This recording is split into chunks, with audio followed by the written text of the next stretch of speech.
এই সরকার নিরপেক্ষতার সাথে দায়িত্ব পালন করবে। এই সরকার গণতন্ত্রকে শক্তিশালী করার জন্য সকল পদক্ষেপ গ্রহণ করবে। কিন্তু যখন শুনি আগে সংস্কার পরে নির্বাচন, এ যেন মনে হয় শেখ হাসিনার সেই কথারই প্রতিধ্বনি যে আগে উন্নয়ন পরে গণতন্ত্র। এইটা তো অন্তর্বর্তীকালীন সরকারের কোনো লোক, কোনো উপদেষ্টা, তাদের কাছ থেকে তো এটা শোভা পায় না। বন্ধুরা আমার, যে গণতন্ত্রের জন্য, যে অবাধ সুষ্ঠু নির্বাচনের জন্য 16 বছর ধরে এদেশের গণতন্ত্রকামী মানুষ, জনগণ অপেক্ষা করেছে, লড়াই করেছে, রক্ত ঝরিয়েছে, নিজের জীবন উৎসর্গ করেছে, সেই অবাধ সুষ্ঠু নির্বাচন নিয়ে এত দ্বিধা কেন, এত গড়িমসি কেন? এটা তো আজকে জনগণের জিজ্ঞাসা।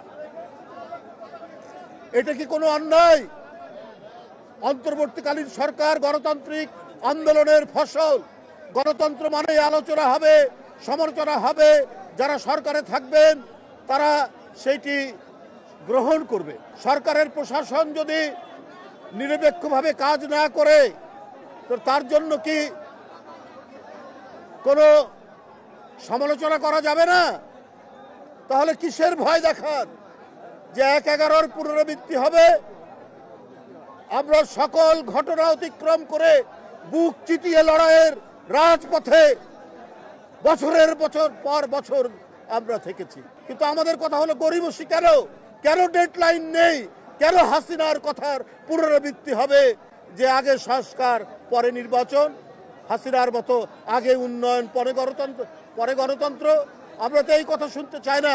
আরে সংস্কার তো হচ্ছে একটা চলমান প্রক্রিয়া, যুগের পর যুগ চলতে পারে সংস্কার, নানা কারণে নতুন নতুন সংস্কার হতে পারে। কিন্তু আপনি গণতন্ত্রের যে প্রক্রিয়া, গণতন্ত্রের যে প্রবাহমানতা, এটাকে আপনি আটকে রাখবেন কেন?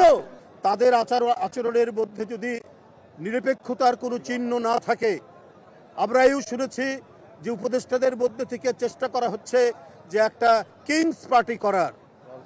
তারপরে বিভিন্ন ক্ষেত্রে আমরা দেখেছি, বিভিন্ন জায়গায় প্রশাসনের বিভিন্ন ক্ষেত্রে, নিয়োগের ক্ষেত্রে বিশেষ কোনো রাজনৈতিক দলকে তারা প্রাধান্য দিচ্ছেন বা ইয়ে করছেন। তো এগুলো দেখে কি বলতে পারে না, রাজনীতিবিদরা বলতে পারে না যে সরকারের নিরপেক্ষতা নিয়ে প্রশ্ন তুলতে পারে না? বলতে পারে। এগুলো ঠিক করুন। এগুলো ঠিক না করলে পরে আপনারা অন্তর্বর্তীকালীন সরকারের ধারণা মানুষের কাছে এটি একটি নিরপেক্ষ সরকার, এটি একটি অবাধ সুষ্ঠু নির্বাচন করবে। হ্যাঁ, তারা